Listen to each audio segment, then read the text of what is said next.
Okay, i-expose natin itong ginagawa nilang kalokohan at kasinungalingan, kapekehan. Pakinggan muna natin ito. Tingin nga, hindi nga inanunsyo una ng DOJ na may nahanap na mga buto dahil ayon sa mga sources natin sa PCG at maging sa DOJ ay kailangan mo nang makumpirma kung tao nga ba ang pinagmulan ng mga nakitang mga labi. Okay, yung mga residente civilian dyan, pinapayagan bang manood sa operasyon o nakakordon, no? Mahigpit ba seguridad, Chino? Alam mo, hindi pa natin napupuntahan yung mismong search site. No? Kung titingnan nyo sa aking likuran, kita natin yung bulkan. Medyo malayo pa po dyan, no? Bandang kanan. Okay. Ay doon yung search area. At ang intindi natin, nakakordon ito, hindi pwedeng lapitan ng mga civilian at maging mga tauhan o personnel ng media. So ang sinabi, kailangan i-cordon para hindi makontaminate yung lugar at hindi rin malagay sa panganib yung mga... Okay. Bakit natin pinakita yan? Kasi dito makikita natin, ultimo ang media ay walang access doon sa ginagawa nila. Okay? Kontrolado nila. Ibig sabihin, hindi ka makalapit doon, hindi mo makita kung gaano ba ka-transparent yung ginagawa nila. Kasi yung mga kumakalat na video, panay mga putol na videos at sinasubmit na lang sa media. At yun ang nilalabas ng media. And then, ito, tinitignan natin, ito yung footage, no? Tignan natin yung itong video na ito. Ako, nakita ko, napansin ko na itong video na ito ay peke. Peke in a way na yung video na underwater na ito na pinapakita nila ay hindi po nung mismong araw. Ito po sa aking palagay. Papakita ko sa inyo kung bakit ko sinasabi. Ay nangyari sometime in the other times at hindi ngayon ginagawa ng search na yan. Sige, so mapunta tayo dito sa mas klarong video, no? So, merong dalawang diver. Ayan. Ito yung diver, mapapansin natin, dalawa po sila dito. Yung isa, nakita natin, meron siyang bandana. Meron siyang nakalagay sa taas na bandana or cover sa kanyang ulo po. Palatandaan natin yan, tandaan natin. Kasi makikita natin doon sa underwater. Kasi sila daw yung susuong sa underwater. Tignan ninyo Tignan ninyo. Pasok siya. Okay? Pasok siya ilalim.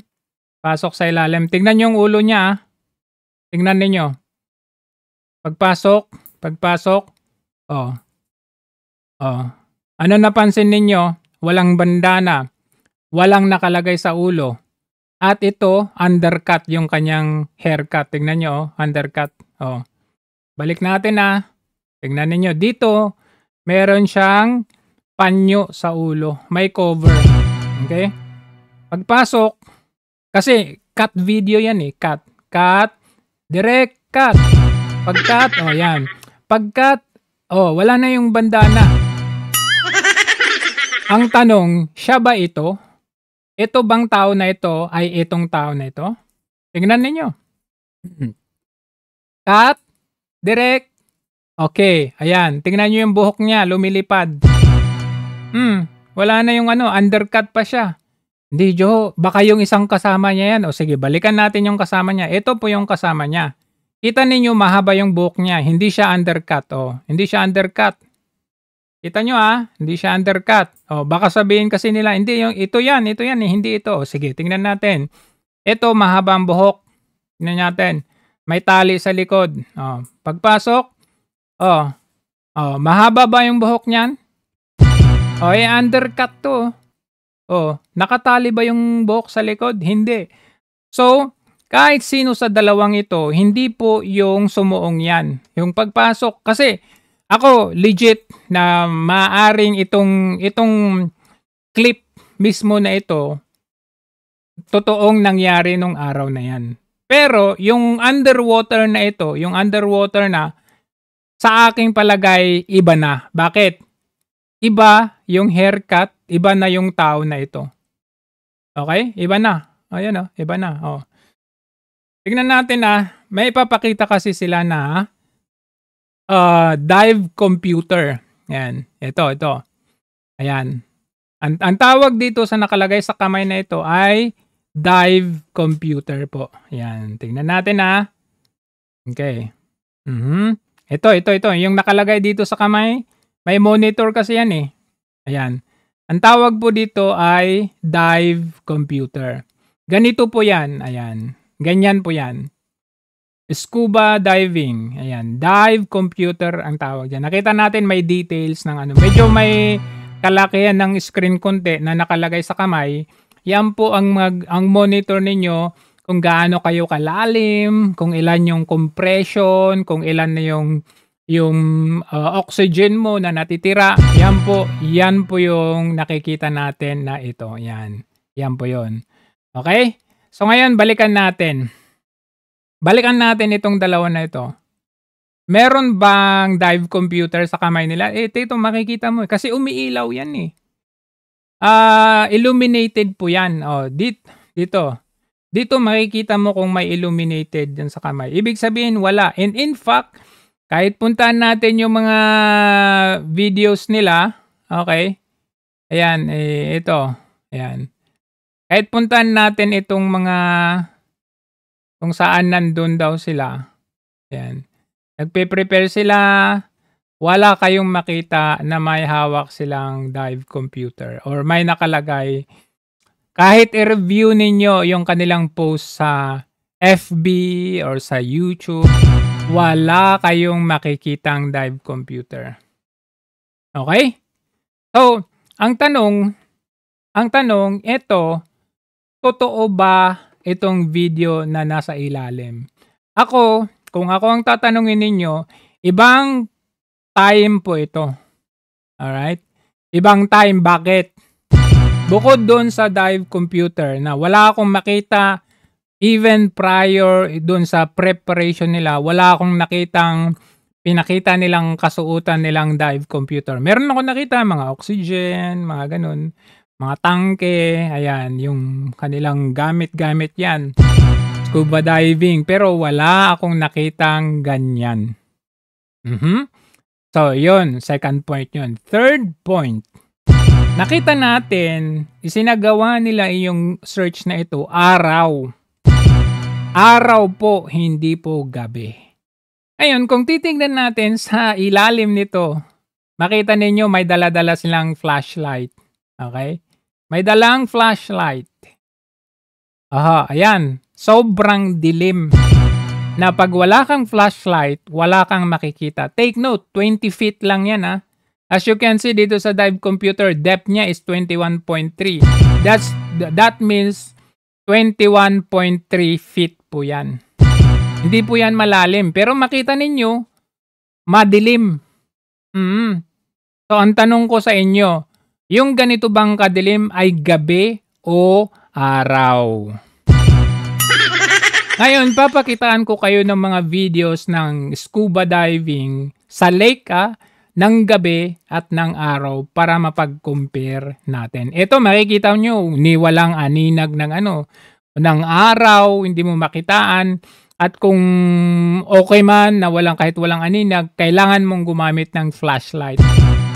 Ito po, night dive po ito. Ayan, tingnan natin to Located in northeast Pennsylvania on Lake Erie. Lake din to. The date of the dive is Wednesday, August 3rd, 2016. This is a shore dive that we're doing at 8:30 p.m. as a night dive. 8:30 p.m. Nakita nyo, may dala-dala siyang flashlight. Kita nyo, the same yung darkness nung dito. The same darkness. Ayan the same darkness. Ayan. Diba? Ayan. Second dive at this location of the day. 8:30 p.m. to. As the sun sets, a couple of bass are intrigued by our presence and also by our evidence is there. Ayan Ayan. Ganyan kadilim yung itong pinapakita nila. Ito yung sa BCG.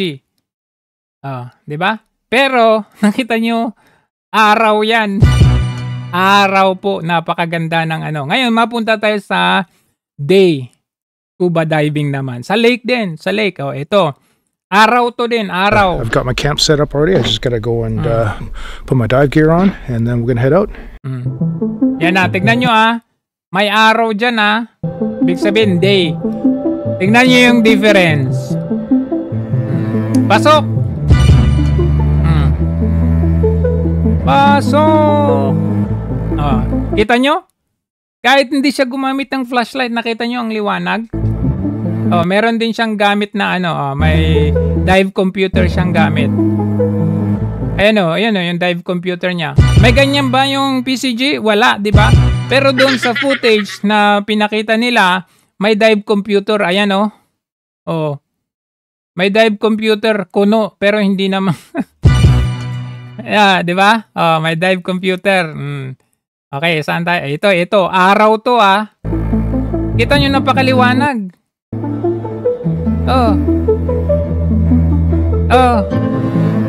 Although may flashlight siya, pero makita nyo yung difference dyan. Yan Sobra. Yung maliwanag lang dito, yung naiilawan ng flashlight. Pero dito, nakita nyo, the surround... Hindi, iba to. Gabi to The surroundings, look at that. Day diving sa lake. Sobrang liwanag, guys. Sinong niloloko ninyo? Niloloko nyo Ayan, napakaliwanag. In fact, kahit dito tignan natin yung iba. Ito, maliwanag maliwanag. Tignan nyo. That was fun. Nasaan na ba yan? Diba? Yan ang day diving. Walang flashlight. Ang tanong ko ngayon sa inyo, sino ang niloloko ninyo? Bakit itong footage na binigay ninyo ay night diving to? Niloloko ninyo ang taong bayan. Night diving po ito. Kahit anong gawin ninyo, malinaw ang evidence Kaya pala, yung mga clips na binibigay ninyo, panay cut videos, panay putol, dahil inedit-edit nyo muna bago nyo isubmit sa media.